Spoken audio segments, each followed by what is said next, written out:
Having said that, we are delighted to welcome Riverside's own archivists, Diane Russo and Vincent Kelly. Diane Russo is the director of archives at the Riverside Church in the city of New York. She has worked in archives and special collections for over 10 years. Prior to coming to Riverside, she was the senior collections manager at Girl Scouts of the USA. She holds degrees from Fordham and Long Island University and from Queens College. She is certified as a digital archive specialist through the Society of American Archivists. Diane is currently completing a third MA in art history and archaeology from New York University's Institute of Fine Arts. Vincent Kelly oversees issues related to preservation and works to gain wider recognition of Riverside's collections from the scholarly community and the general public.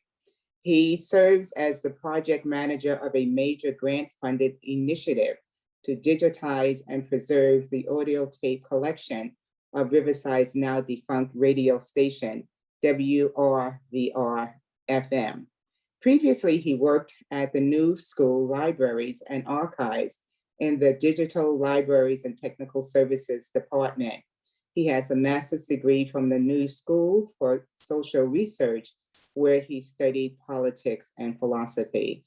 It is my honor to present our own Vincent Kelly and Diane Russo, who has tremendously impacted the way we learn and know about Riverside Church and can in the future. Diane and Vincent, welcome. Thank you for having us. Thank you. It's good to be here. Thank you for the lovely introduction. So if you can all just bear with us for a sec while we pull up our PowerPoint, we're going to be sharing treasures from the archive with you that way since we are digital. So Vince is going to pull it up. Okay, great. So when Martha and Carol approached us with this series, Vince and I were very excited. This topic in particular has interested us because we have so much material to draw upon from the archival collection. In fact, there is so much that we cannot possibly cover everything in this one presentation, so we had to be selective in what we're sharing today. But immediately, our forays into the civil rights movement, Martin Luther King Jr. visits, James Forman and the Black Manifesto, our South Africa initiatives, and Dr. James Forbes' ministry come to mind as ways in which Riverside has stood out as a church in terms of racial justice. Many books and pamphlets about Riverside written throughout its history celebrate these aspects of our story, and to be sure, they are cause for celebration. So as usual, we will share these stories with you and we'll give them their due in this presentation. But history is never so clear-cut. It's never simple or clean. It's often messy and nuanced, and sometimes it's downright disappointing. So Vince and I also wanted to explore the ways in which Riverside didn't respond to racial issues or responded in a less than ideal way. As Riversiders, it's important that we remember both the good and the not so good parts of our history. By remembering and reflecting, we can move forward and begin to repair. By examining our past, we can see how far we have come and determine where to go from here. Now, as I began to research and put this presentation together, a thought popped into my mind. We are a social justice church. It's what we're known for, what we're proud of. But have we always been this way? Have we always been a social justice church? Were we created with the intention of being so? And if not, just when in our history did this become a focus? So to answer this, we'll have to start at the beginning. As most of you know, Riverside was a product of two prominent men, John D. Rockefeller Jr. and Harry Emerson Fosdick, our first senior minister. The question we're looking at today is, what did these two men intend Riverside to be? Looking at our 1931 publication called A Handbook of the Institution and Its Building, in the section titled Purpose of Riverside Church, we find our answer. Quote, The Riverside Church is a fellowship to which Christians of all denominations are equally welcome. Membership in this church does not involve assent to any special creed or form of ritual practice. The doors are freely open to all Christians, regardless of theological opinion or sectarian preference, end quote. So I want to note here that there's nothing regarding racial inclusion or equality, and clearly the aim was being interdenominational. In fact, Fosdick only consented to becoming senior minister if 3 conditions were met. 1, that affirmation of faith in Christ be the only requirement for membership. Now, this is directly connected to his desire to get rid of the baptism by immersion requirement that was in place at the Park Avenue Baptist Church, which was our predecessor, and Baptist churches in general during this time. 2 was that all Christians of whatever denominational background be admitted into membership. And 3, that a new and ampler edifice be erected to house larger congregations and an expanding program of work and service. When reflecting on agreeing to become Riverside's senior minister, Fosdick says, quote, "We set out to create a non-sectarian inclusive church. All Christians from whatever denominational background were welcome to our membership on equal terms," end quote. So this focus on Riverside being interdenominational comes as no surprise to many, especially because it followed on the heels of the fundamentalist controversy in the 1920s, of which Fosdick was a huge part, and his previous experiences preaching to a Presbyterian congregation as a Baptist minister. But what of racial inclusion and equality in these early years? As I will show shortly, it just was not a priority. In fact, it wasn't even really on Riverside's radar. And the reasons for this may have to do with Fosdick's complex relationship with racism. So as many of you may recall from Professor Gary Dorian's lecture on Fosdick in this series' second class, on the one hand, Fosdick condemned racism from the pulpit, and yet on the other, he used patronizing stories in which African Americans were the butt of jokes. He was opposed to racial intermarriage, and he was part of the eugenics movement. He often said some very surprising things in his sermons, like how the races are not equal because some produced great civilizations while others were backwards. I was able to find the sermon and quote that Professor Dorian read about Lothrop Stoddard. Fosdick had claimed that if he was born in Africa, Stoddard would be afraid of ghosts, he'd see witch doctors, he'd marry 10 wives, and he'd eat raw meat, among other things. It's here on the screen. It's from the sermon, The Curse of Cynicism, preached on April 24th, 1927, and I've highlighted the relevant text on the right. And yet, in his autobiography, Fosdick claims the struggle of racial discrimination has always been a lifelong concern of his.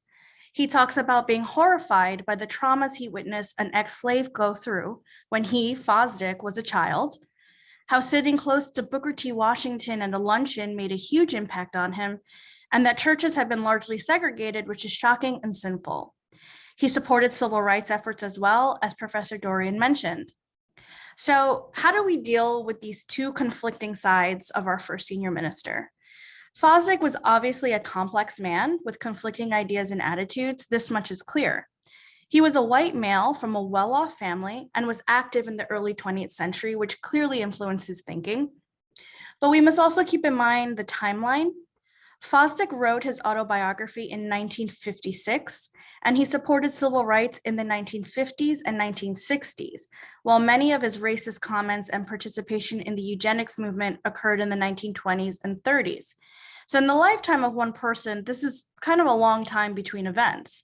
So perhaps there was growth on Fosdick's part concerning race. I mean, this is in fact what we hope for, that people grow and they see the error of their ways. We've gotten the question of if Fosdick ever apologized for his racist remarks. And I've not seen anything in my research indicating that he did, but perhaps his way of apologizing was to support the civil rights movement in his later years.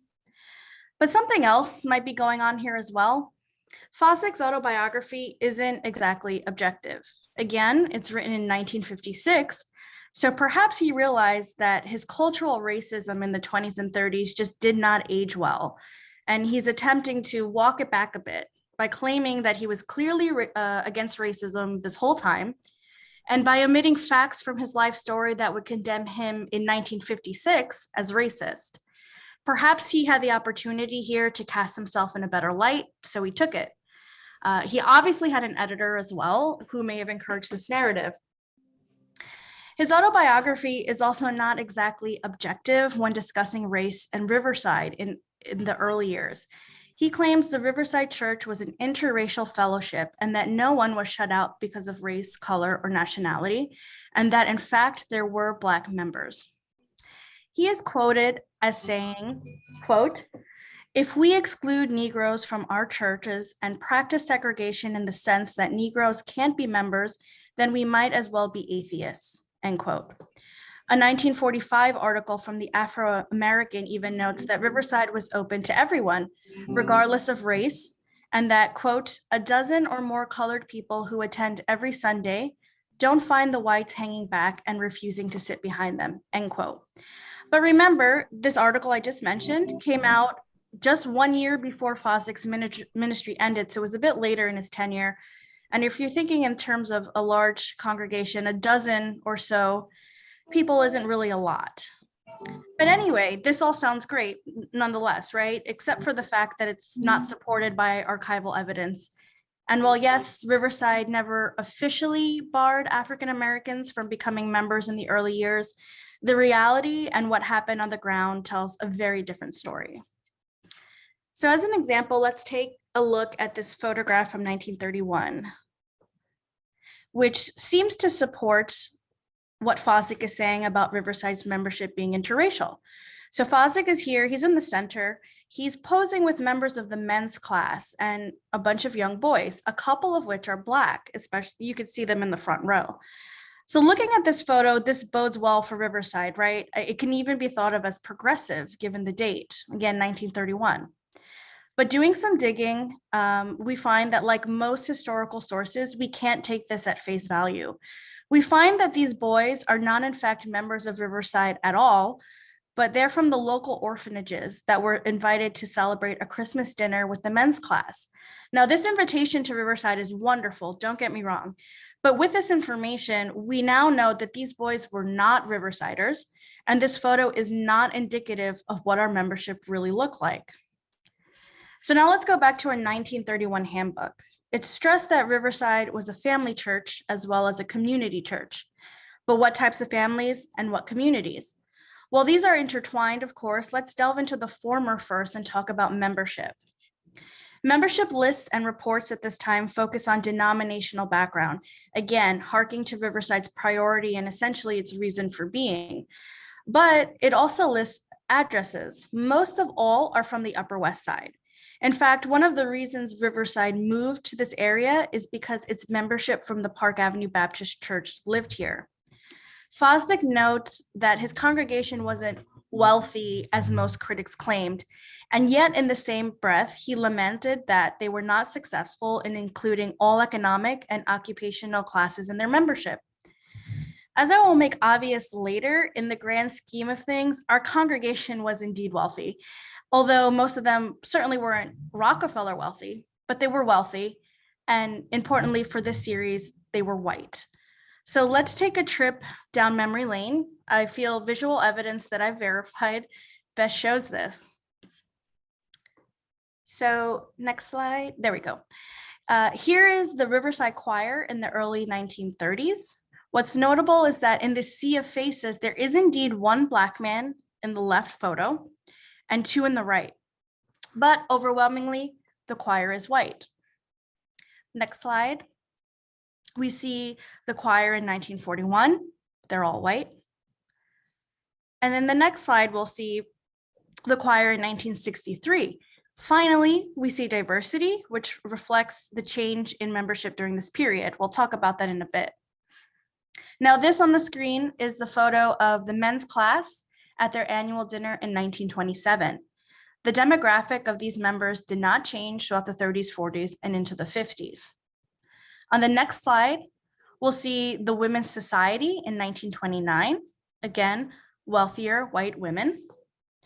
And on the next slide, we see the Board of Ushers in 1939. all white men. And then here are the ushers in 1975. What a difference. Like the choir photo from the 1960s, we finally see a diverse interracial group. Now you may be thinking to yourselves, okay, these are all parish groups, like they're very specific cohorts within the church. So let's see what else was going on. We're going to take a look at our church school. The church school staff posed in this lovely photo in October 1935.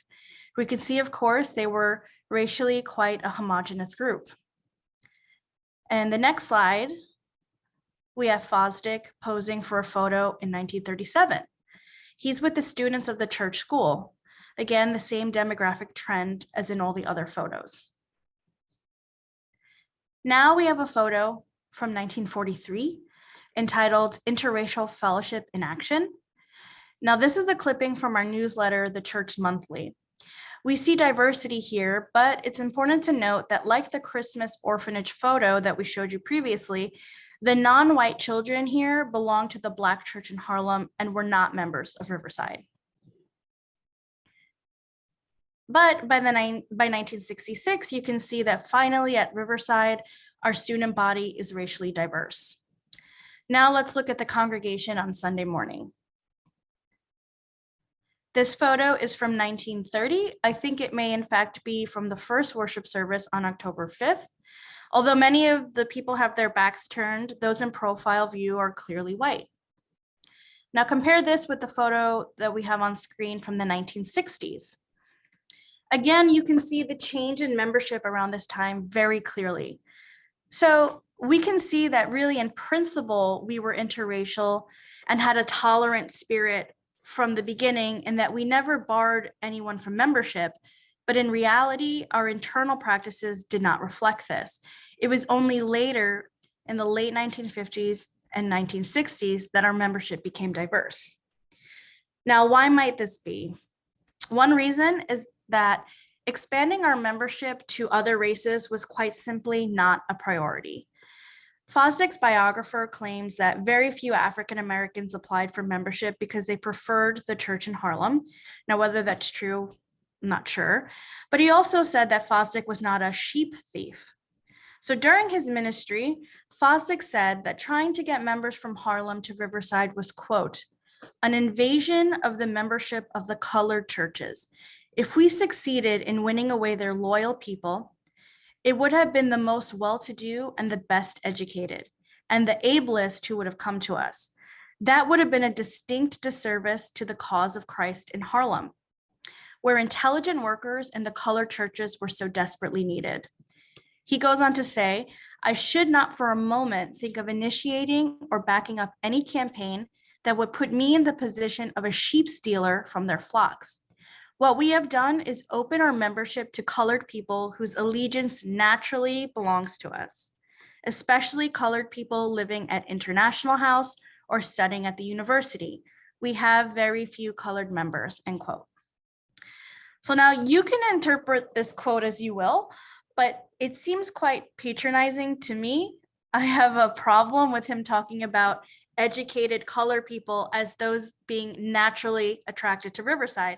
To me, this makes clear that the vast majority of people who lived in Harlem at this time were excluded from Riverside's concerns, its membership, and its programming.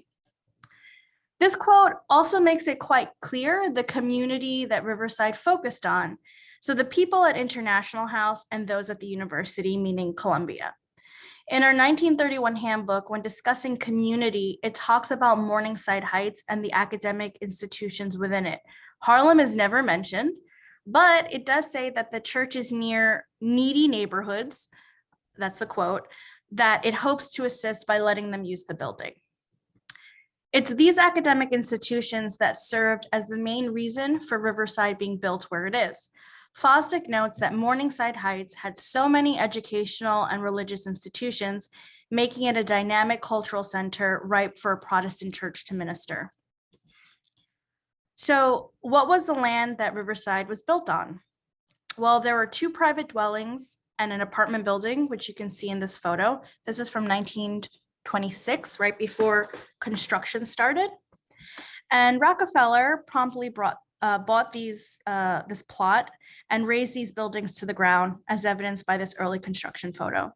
Now, who lived in these dwellings, you might ask? Who were these people who were displaced? I'm not really sure. That will require more research outside the archives, particularly at the Rockefeller Archive Center.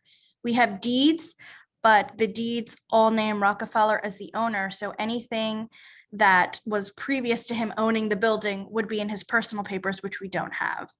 So that would be a really great research project to delve into further. So to get back to our narrative, community to Riverside then meant Columbia, Union Theological Seminary, which you can see in this photo, and International House. It also meant the Juilliard School of Music, which was very close by, Teachers College. But did Riverside engage with wider New York City?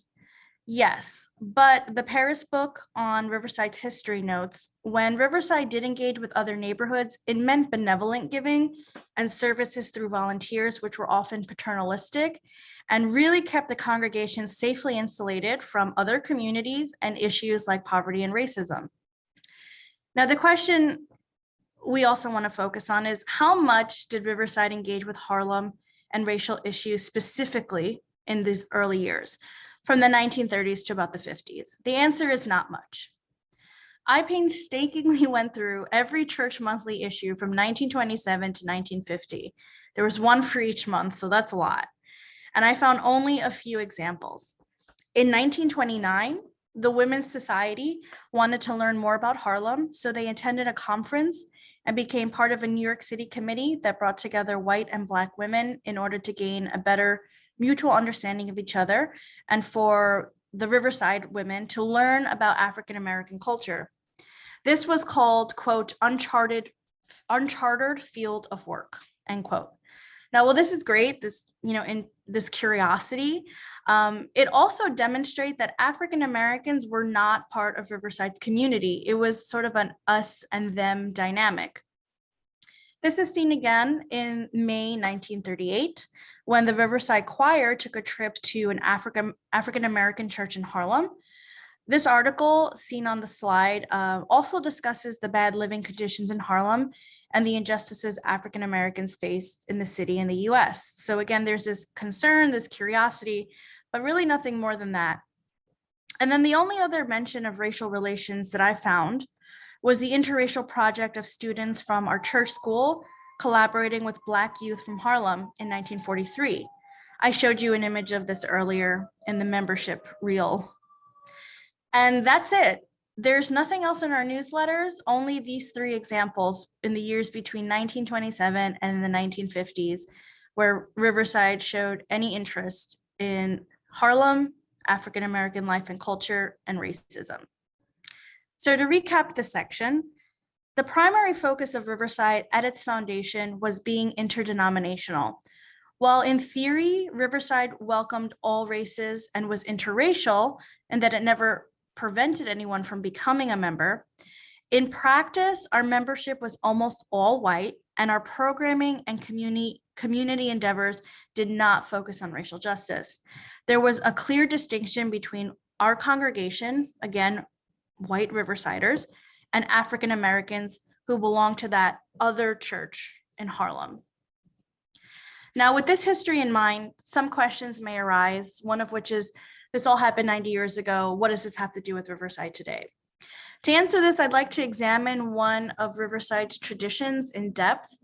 It is one that started from the very beginning and it continues to the present day. And that's homecoming.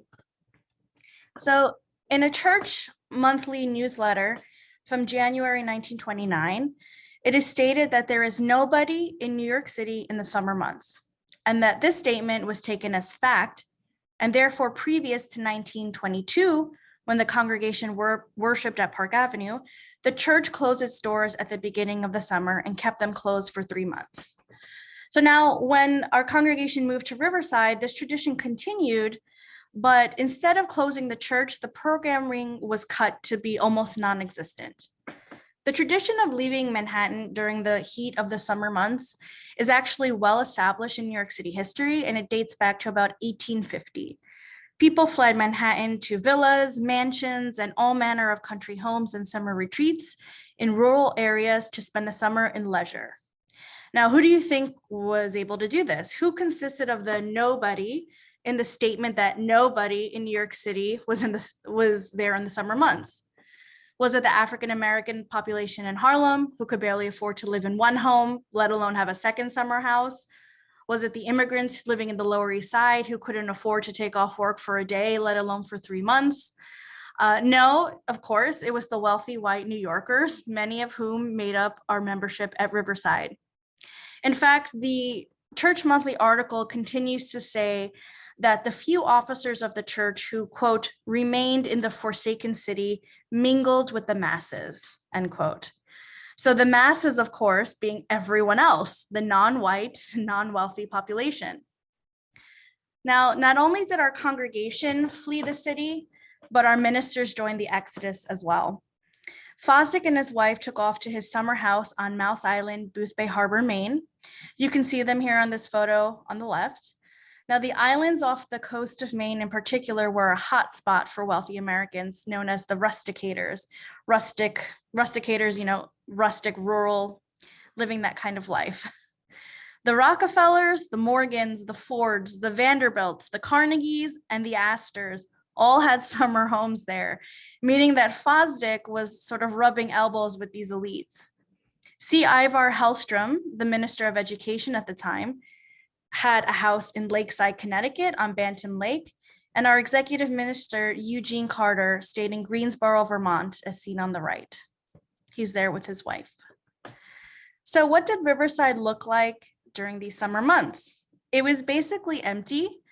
As the years progressed, Riverside realized that tourists and summer students coming to the academic institutions in Morningside Heights could use the church, so they began to have minimal programming to suit their needs, and of course, though, not the needs of the masses. So as you can imagine, once the summer was over and programming ramped up again, the ministers returned to the pulpit and there was a church-wide celebration. It used to be called the Church Dinner Night, then in 1937 was called Old Home Night, and in the 1950s was renamed Homecoming. Now, I don't bring this history up to disparage homecoming. It's a wonderful event in our church. It's gained new meaning over the years, and everyone participates.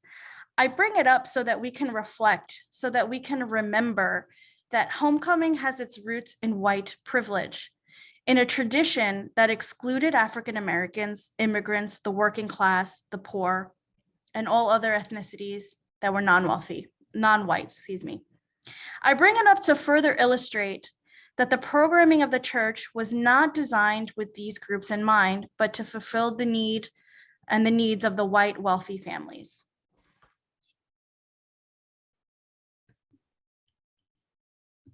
So I'm taking over now for a little bit. It wasn't really until Mccracken's ministry in the 1950s and 60s that Riverside's membership began to diversify with more Black and Hispanic members joining. You saw this in the photos Diane shared before. And Riverside's mission and programming started to shift as well. In fact, the mission statement changed in the 1960s to include the words interdenominational, interracial, international. So I think examining Mccracken's ministry can really shed some light on why and how these changes occurred. Robert James Mccracken was born in Scotland. He was raised in the Presbyterian Church before becoming a Baptist later on. And he became really a respected and sort of well-known theologian and philosopher of religion. And he was professor of theology at McMaster University in Canada, which was then like a major Baptist-run university. And then he was called in 1946 to become the senior minister of Riverside. Fosdick's retirement was really national news. So Mccracken's installment was followed with great interest. The New York Times reported that, quote, in his first sermon on October 6, 1946, Dr. Mccracken served notice that he would continue Dr. Fosdick's practice of speaking out on social and political issues. Quote, if we try to keep our Christianity hoarded and locked up inside our churches, we may find that it is not even there, he said. He listed the 5 main aims of the church as to worship God publicly, to foster Christian character, remake human nature, Christianize social institutions, and build a universal church. Mccracken, over the course of his time at Riverside, was also a member of the city's first Board of Corrections, which oversaw city prisons. And he was also the chairman of a committee to ease racial tensions in Morningside Heights and the vicinity. During Mccracken's time as head of Riverside, much was changing in the world of liberal Protestantism at large in response to the civil rights movement. While white Christians writ large were perhaps slow to support the movement, there were major progressive church groups active in the civil rights movement, like the National Council of Churches, which was formed in 1950, which condemned segregation from the very beginning and was later thanked by Martin Luther King Jr. in 1957 for their support during the Montgomery bus boycott. Andrew Young, another major civil rights activist, was also working for the National Council of Churches immediately prior to going to work for the Southern Christian Leadership Conference, of which he would later be executive director. The American Baptist Convention and the United Church of Christ, which Riverside is associated with, both also began to organize more and more against segregation as the 1950s progressed, especially so following the 1963 assassination of Medgar Evers. Going back to Mccracken and his ministry, in 1954, February 21st, 1954, Mccracken delivered his sermon, Discrimination, the Shame of Sunday Morning, which decried the de facto segregation in American Protestant churches, pointing out that the Roman Catholic Church had pulled ahead of the Protestants in desegregating their schools and parishes. He begins the sermon with, "There is more Jim Crowism in America at 11 o'clock on Sunday morning than any other time. Nobody can refute the truth of that statement. It is a fact, shameful and shocking, that if we look at American life in general, racial discrimination is now nowhere more in evidence than in the churches." He went on to argue forcefully that what he called Jim Crowism was an affront to the Christian worldview. And he said Christian churches should be out ahead of slow-moving majorities. Instead, they give the impression of being wedded to the status quo. They should be molding society.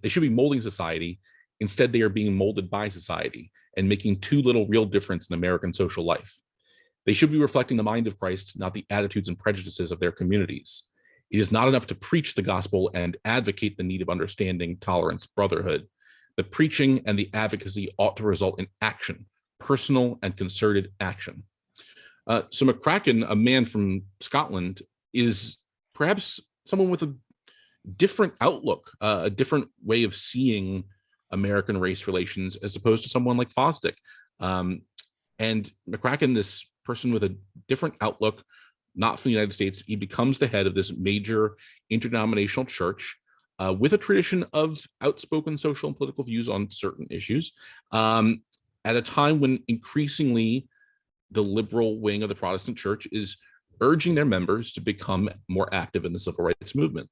So in that environment, under Mccracken, that the first Black minister at Riverside was hired in September of 1960. Reverend Dr. Robert Polk was hired on as the director of youth work. Reverend Polk was given a small section in our fortnightly newsletter, the Carillon. And in the beginning years, these missives stuck to issues related to the youth work that he was doing. But within a few years, we began to see far more editorializing. For example, in February 1962, when Reverend Polk said, "The responsible Christian must be concerned with race relations to see to it that there be justice and equity among the peoples of the earth, regardless of color or place of origin." So clearly we're beginning to see like a real seismic shift in, over the course of the 50s and into the early 1960s. We see this massive shift in Riverside's attention to the race issue and what's going on with the civil rights movement. It was also under Mccracken that Dr. Martin Luther King Jr. was first invited to preach from the Riverside pulpit in August of 1961. The Carillon actively promoted King's opposition to segregation as a feature of his visit and his planned sermon. King would return 5 more times in 1964, 65, 66, and again in 67 for his famous Beyond Vietnam speech. Um, a really major moment in Riverside's involvement in contribution to the civil rights movement came in May of 1963, when Riverside's radio station, WRVR, sent Reverend Polk, along with the reporter Walter Nixon and the station manager, Jack D. Sommerfeld, down to Birmingham to cover the Southern Christian Leadership Conference-led Birmingham campaign. It's a 6-part documentary series they produced. It was a hit. They won a Peabody Award. It was syndicated on numerous radio stations throughout the country in the weeks that followed. Jack D. Sommerfeld, the station manager, was personally thanked by Attorney General Robert F. Kennedy. You can see that letter there on the, it's a very short letter, but nonetheless, he was personally thanked by the Attorney General, RFK. And this actually happened just days before President John F. Kennedy gave a major civil rights speech on June 11th, 1963, a speech which RFK had helped to draft. So, you know, we don't know for sure, but there may have been some influence in between these two things. It's worth thinking about. And I actually have a little clip here from the Birmingham documentary you can listen to really quickly. A Happy Day in Birmingham, May 10th, 1963. Birmingham, Testament of Nonviolence, Part 1. And here is the Reverend Martin Luther King, Jr. I am very happy to be able to announce that we have come today to the climax of a long struggle for justice, freedom, and human dignity in the city of Birmingham. I say the climax and not the end, for though we have come a long, long way, there is still a strenuous path before us, and some of it is yet uncharted. Nevertheless, it can now be said that after a great struggle, this day is clearly the moment of a great victory. As you heard, Dr. King was quite right that it was the climax, but not the ending. Just the next day, the motel he was staying in and his brother's house were bombed. And so this was just the beginning of the first episode. The 6 episodes sort of cover the aftermath after sort of the nominal victory on May 10th. WRVR sort of, as a result of this involvement in covering the civil rights movement, was actually tasked later that year.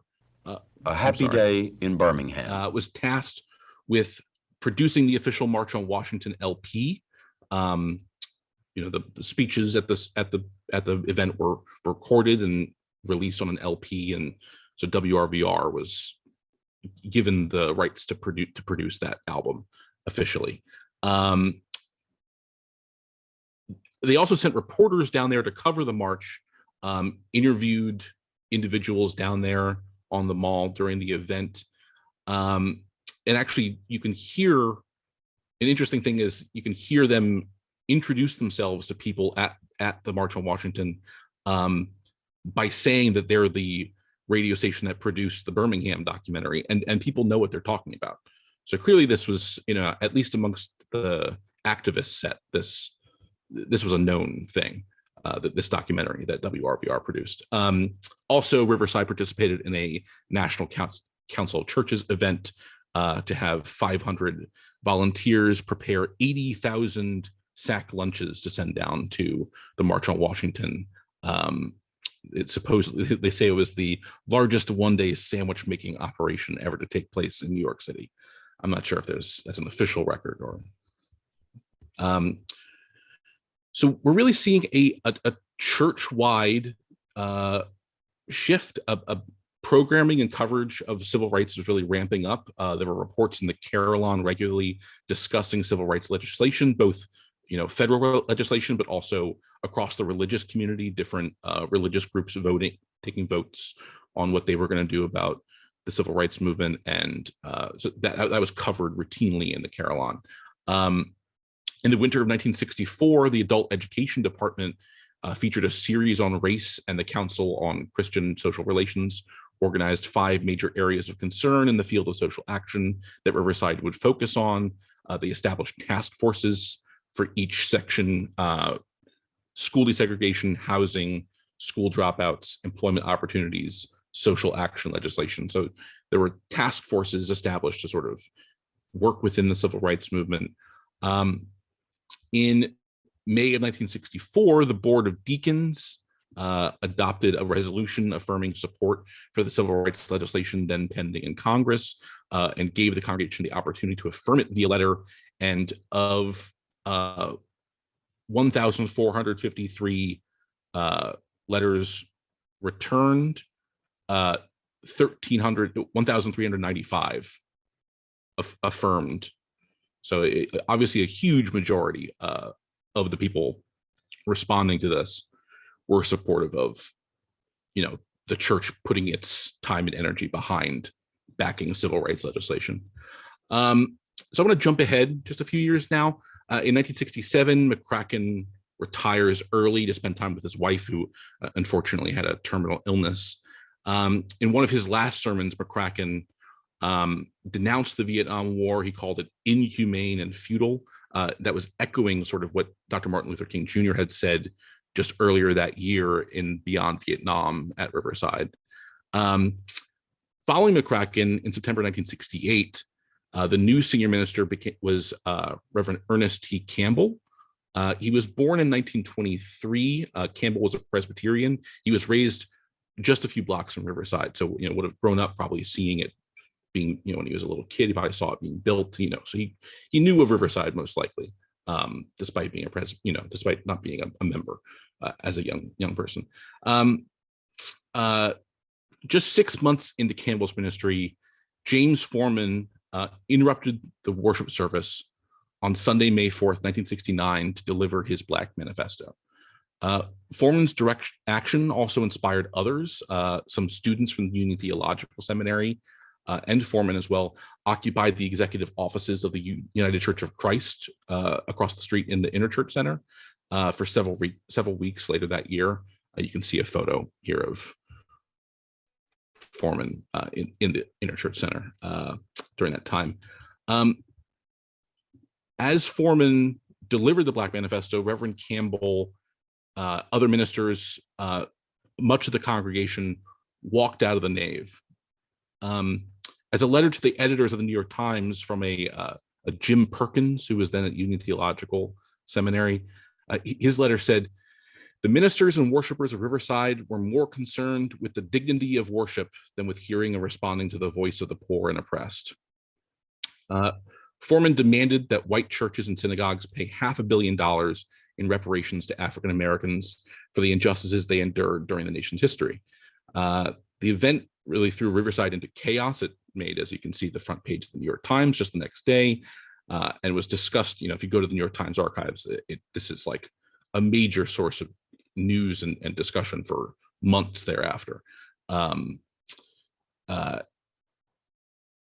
Among the more vocal critics of Foreman were Riversiders themselves. The vice president of the Interchurch Center and a member of Riverside's Board of Trustees, Francis Stewart Harmon, published a letter to the editor in the New York Times the following month titled "Unreal Reparations," which called Foreman's demands irresponsible and claimed that members of the KKK and Black Panthers are brothers under the skin. Both are committed to racism. Letters in Harmon's papers in the Riverside Church Archives actually suggest that the content of the published letter was toned down significantly.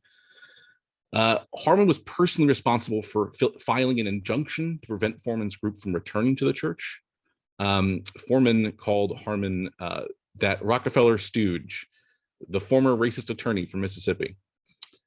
And we actually, that we have a recording of the interruption, but it's a little hard to hear, but we have an even better recording, a wonderful recording of Foreman speaking outside of Riverside the next Sunday. Foreman returned. There was technically an injunction preventing him from entering the church, so he only entered the narthex for a little bit, and there's this wonderful photo there from him in the narthex. But then he delivered a press conference out on the steps. And I want to listen to a little bit of that right now. Just a warning, it was recorded on the front steps of the church. You can hear traffic. Foreman was not allowed into the church for very long. So it's a little hard to hear at the beginning, but what Foreman says is so fascinating. It gives you such a clear understanding of what he was after. Reverend Ernest Campbell of Riverside Church, the demands of the National Black Economic Development Conference is totally inadequate and insulting. It revealed the racist way in which the Rockefeller Empire has worked traditionally on the field of politics, business, and religion. Reverend Campbell is a pathetic pawn of the Rockefeller business interests, and we have our sympathies for him. He is not our major target, and in good conscience, he should not allow himself to be used by the Rockefeller money interests in the manner in which they are manipulating him. He is without doubt a sincere man who believes in the true principles of Christianity, but he is also a pastor of the church founded by John D. Rockefeller, who made a financial empire in oil which is still exploiting people of color around the world. This is a fairly long statement. 1 second. Our attack on Riverside Church is not an attack on Reverend Campbell or even the Board of Deacons. We are trying to expose the Board of Trustees of this church as rich, white, racist businessmen who are manipulating the church for their financial interests and legitimacy. We know there's a division between the Board of Deacons of Riverside Church and the Board of Trustees, who really control the money of the church and a major portion of the wealth of the world. We hope the deacons will see through the intentions of the Board of Trustees and not allow them to use their wealth to continually deceive them.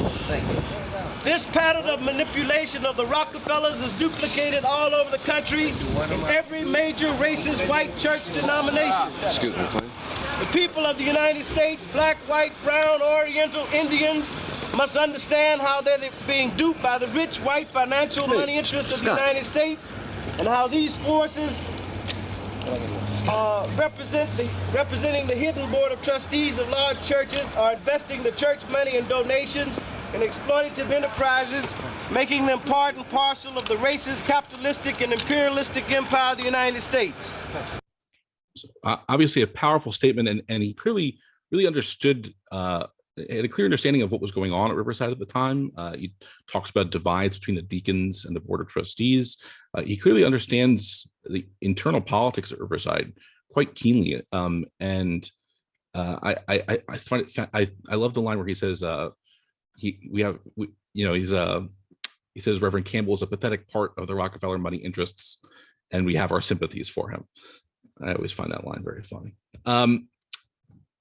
So in the wake of this event, 10 weeks later, Campbell preaches his sermon, The Case for Reparations. And he argues for reparations in theory, but ultimately he really broke with Foreman almost entirely in his thinking about the nature of racism in America.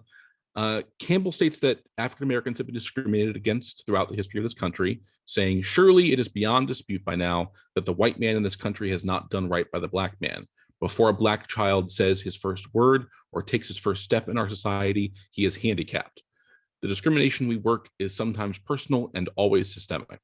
That system dates back to slavery, which was instituted by our fathers, but it has been perpetuated and confirmed by us, their sons, to our political, material, and social advantage. Campbell then lists the numerous ways in which Americans have sinned and how the church and more generally Christians have failed. He discusses the need for reparations, yet he disavows the idea of revolution, which was mentioned in Black Manifesto. He believed that making reparations should not be tied with revolution, but with reconciliation. And he was, in fact, very critical of the Black Manifesto, saying, tragically, the Black Manifesto puts two loyalties on a collision course, a belated loyalty to the Black man in his quest for justice, and a loyalty to country. Reparations, yes. Revolution, no. As clearly as I can, I want to say that no funds that I give, no funds that I raise, no funds over which I have an influence will be used for the destruction or overthrow of this government. I believe we need reform. I believe we stand in need of drastic overhaul and renewal from the inside out. But I don't believe God is finished yet with this republic. So despite not really addressing the crux of the Black Manifesto's demands and largely disagreeing with it. Riverside did later respond with the Black Christian Caucus, the Riverside Fund for Social Justice, and Reverend Polk, who had left in 1966 to become the chaplain at Dillard University, returned as the Minister for Urban Affairs in 1968. The Black Christian Caucus was established in February 1969 by about 60 African-American members who were responding to the impact of the Black Power movement and who wanted to define and celebrate their heritage for Riverside. And the Fund for Social Justice supported Manhattan-based organizations trying to enable the powerless of society. And while this was a positive step, it sort of deliberately did not give any funding to Foreman's organization. So I'm going to pass it back to Diane. Thanks, Vince. Yeah, so I'd like to talk a little bit about another group that is important for Riverside's history. So in addition to the civil rights movement, of course, there was an influx of Hispanic immigrants, mostly Puerto Ricans, who came into New York City during this period. And this undoubtedly led to the development of a Hispano-American ministry at Riverside. Now, unfortunately, sort of like the Black Manifesto, this ministry was unsuccessful and did not have a happy ending. It began in 1959 and it continued until 1971. Reverend Pablo Cotto, who you see here on the screen, he was hired as Riverside's first Hispanic minister in 1960. And of course, he headed up this ministry. It included Spanish services held in Christ Chapel, while the main English service was held in the nave, of course. It had a Bible class, Spanish language programming on WRVR, and attendance of Hispanic children in the church school. So in the early years, you really see this program blossoming. There was even programming within the larger church on Latin America and the Spanish-speaking population in New York City. There was a Spanish language class for, Riversiders who wanted to learn the language. And there was even a Spanish club, which focused on enjoying music, poetry, dancing, and drama. But as the years went on, however, the group became more and more insular and didn't really want to integrate with the rest of the congregation. The programming, this could be because the programming really dropped off. So this was mostly due to funding problems. In 1969, there was a huge budget cut, and in October 1970, Cotto resigned. He was sort of just fed up with not getting the resources he needed to fund this ministry. The Spanish members supported him, and they pressed Riverside to commit to this ministry, but eventually they staged a walkout in protest during the church's annual dinner of that year, 1970. A task force was put together, and in December 1971, it recommended the ministry be discontinued. And so it was disbanded, and many of its members left Riverside for other churches that could more adequately meet their needs. So this is, one marked failure on Riverside's account to minister to a group of people of a different ethnicity who really wanted to become a part of Riverside. So that's a very unfortunate story, and we felt it was necessary to bring that in here. So Campbell was senior minister until 1976, and he was followed by Reverend William Sloan Coffin Jr. Coffin was an experienced activist by the time he was called as senior minister. He had joined the Freedom Riders protesting segregated interstate buses. He'd been arrested in Montgomery, Alabama while protesting segregation. We have his mugshot here. It's pretty cool. And he was a vocal anti-war advocate while serving as chaplain at Yale. And he was even put on trial as part of the Boston 5 case, along with the famous child psychologist Benjamin Spock, for attending an event where draft cards were destroyed. Now, Coffin brought that activist spirit with him during his 10 years as senior minister at Riverside. And during his tenure, the church devoted much of its time and resources advocating against apartheid in South Africa. It offers speaking opportunities to Oliver Tambo, Alan Bozak, and Desmond Tutu on a number of occasions. And it took part in the sanctuary movement, offering shelter to refugees of US-backed wars in Central America, discussing human sexuality and acceptance of gay and lesbian members, bringing awareness to the AIDS crisis, and advocating for nuclear disarmament. Coffin eventually left Riverside to pursue disarmament activism full-time. But that's not to say that racial matters within the United States wasn't on Riverside's mind, and our programming continued to reflect this. One example from this period is in October of 1981. Riverside held a series of workshop courses and events that looked at racism to give members an opportunity to increase their understanding of their unconscious participation in racism and encourage their commitment to its elimination. Well, that sounds a lot like what we're doing here with the Remember and Repair series, which is really great. One famous participant in this series was Maya Angelou. She's seen here signing books for Riversiders. She actually came many times after this event, but this was the first time she came to Riverside. Now, we're going to skip to James Forbes, who became Riverside's first Black senior minister in 1989. He continued Coffin's dedication to the fight against apartheid in South Africa, and in June of 1990, Riverside hosted Nelson Mandela for an interfaith celebration just weeks after his release from prison. Mandela credited Riverside's activism as especially important in the eventual victory against apartheid. In the late 1980s and 90s, we really see an explosion of programming regarding racial issues, and it's during this period that Riverside truly takes on the priority of being a social justice church concerned with racial justice and equity.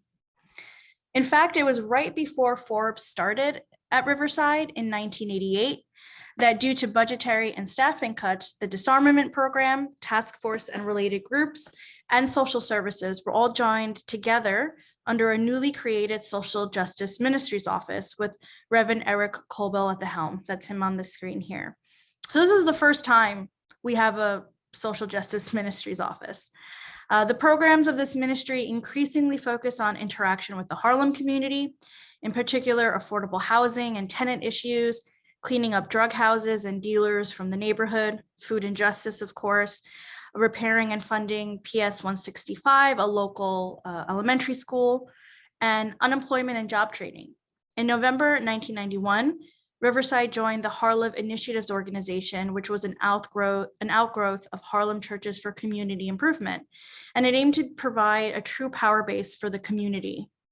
But beyond the social justice ministry, the Black Christian Caucus continued to operate by hosting events and workshops, which we include here because they're so important, because change doesn't exclusively happen in large sweeping programs and events, but can occur, of course, on more intimate, everyday personal levels. And in March of 1991, Forbes welcomed back James Foreman to Riverside for a special service, saying, quote, "With us today is a person who will be significantly featured when the history of Riverside Church is written, a person who, back in 1969, came and stood right here and let loose a shot heard around the world, the day James Foreman delivered the Black Manifesto. Riverside has never been the same since, nor has our nation. When you stood here those years ago, we were not able to receive you with such great joy." I just love this part. We were not able to receive you with such great joy. So he reflected and knew that we weren't ready for him. But history has a funny way of vindicating the truth of justice. You have been used as an instrument. It is not hard at all to rejoice on the gift you have brought us. May we carry on in the days ahead the kind of legacy that you have called us to, end quote. Now, on a larger scale, the Benevolence Committee was successful in raising tens of thousands of dollars during the 90s to fund external racial justice programs and community projects in Harlem.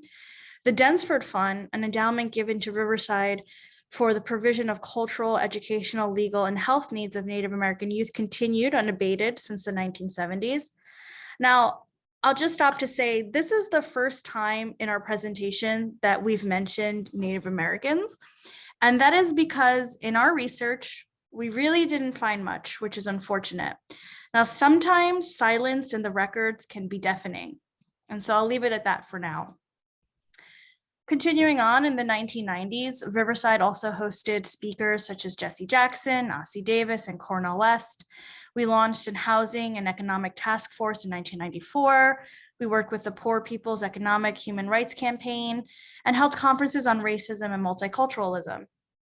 One example is the Multicultural Conference in November 1996, where the theme was embracing difference and solidarity. What does it mean to be a multicultural religious community? So Forbes joined other speakers like Cornel West as panelists on television during this conference. Seeing this photo, it was kind of like a teleconference, which is very indicative of the 90s.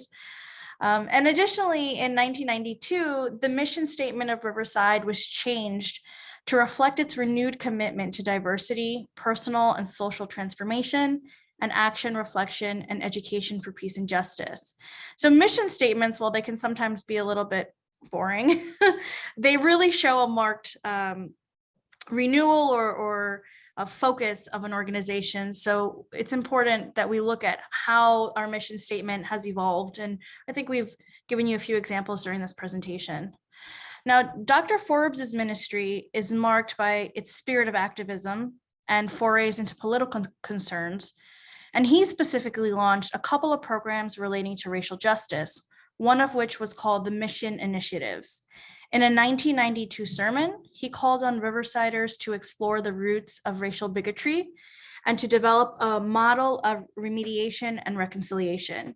He created 4 new action groups to this end, which concerned youth crisis, unemployment, healthcare, and racial justice. Now, the latter morphed into the Racial Justice Initiative, which held discussions, events, and workshops. One of them was entitled A Racism, and it was held in 1996. So this photograph conveniently shows a flyer for this event hanging off one of our congregants. I love this photo so much, but a racism, the theme was erasing racism and other isms.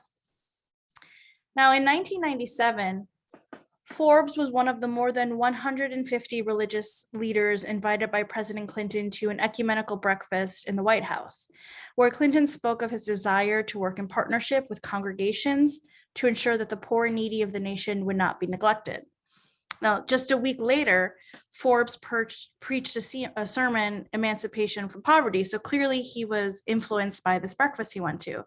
And this sermon recalled King's unfinished plan to bring the Poor People's Campaign to Washington, D.C. Now, Forbes called upon Riversiders to finish this work.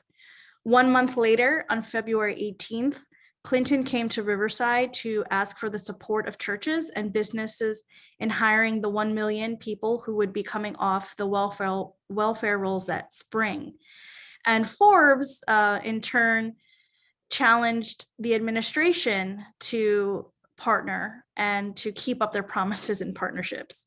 So this friendly relationship that Forbes and Clinton had is quite interesting, especially in light of Clinton's policies, campaigns, and actions that are a bit ambivalent in terms of racial justice, most notably the explosion of incarceration in the US due to his 1994 crime bill.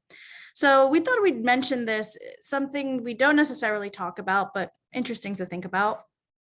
Nevertheless, that same night that Clinton visited Riverside, the development of an action plan was formed, and it was called the Emancipation from Poverty Partnerships of Hope Project.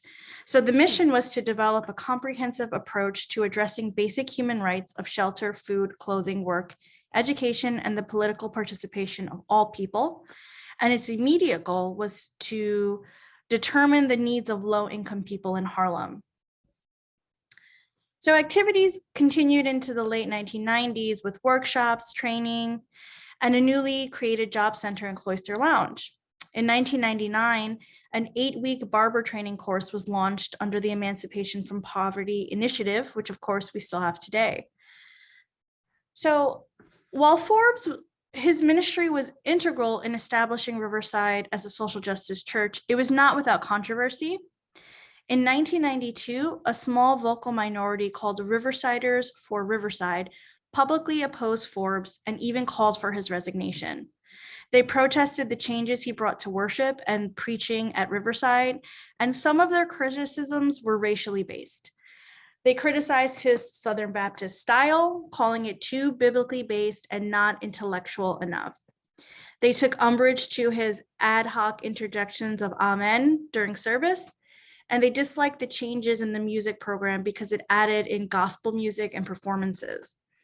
In addition to writing letters, they picketed, they handed out leaflets during service. One member even threw leaflets down from one of the balconies onto the main floor of the nave during a service.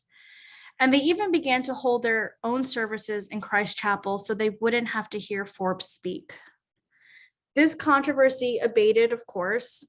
Forbes continued on until 2006, but during its wake, Riverside lost a number of longtime members and demonstrated that some members were not open to changes brought on by a Black minister. And that's where we'll end it here. Of course, Riverside's history continues into the 2000s and continues today. We're making history as always, but because of timing, we'll stop here. And then I'll just say a few words about the archives. So the Riverside Church Archives serves as a repository for Riverside's institutional records and those of its predecessor churches. The collection includes photography, audiovisual materials, publications, and records of church ministries, programming, and events, much of which you saw in this presentation. The archives also stewards a collection of rare books and Bibles, as well as fine arts, decorative arts, artifacts, and other materials of enduring value. And so we mentioned our collection just to let you know what we have and to let you know we're open for research by appointment. So you may schedule an appointment with us by emailing our general inbox on the screen here. And we encourage you to email with any research interest you may have in mind, and we can provide you with finding aids, which are listings and descriptions of our records, from which you can peruse, you can select and request records to view. And you can schedule a time to come into the archive, and we will pull the records for you to look at. Now, some of these records are digital, and we will provide them to you via email or a file sharing site. And of course, if you have any questions beyond doing your own research and you would like to speak to one of us directly, you can use our individual emails on the screen. And I'd also just briefly like to give you a little teaser. We will be launching a public digital archive this spring, which has our finding aids online, as well as digitized materials, so photographs, newsletters, sermons, all your recordings, and so much more. So stay tuned for that. Thank you.